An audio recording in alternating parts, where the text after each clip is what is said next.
السلام عليكم مشاهدينا الكرام، مرحبا بكم في هذه النشرة الإخبارية. سرقة عنيفة تنهي مغامرة شابين بالبيضاء. قبل ما ندوزو للتفاصيل، ما تنساوش الإعجاب بالفيديو والاشتراك بالقناة باش توصلوا بجديد أخبارنا.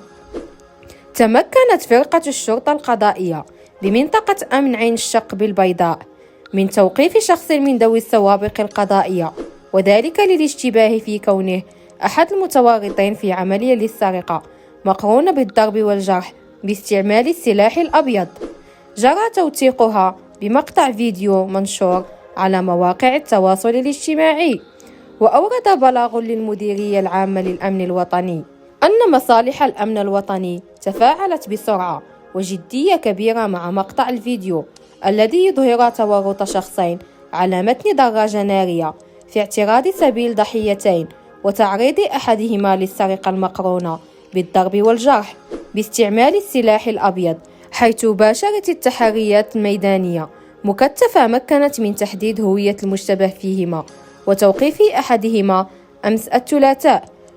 شكرا مشاهدينا الكرام على حسن المتابعة، إلى اللقاء.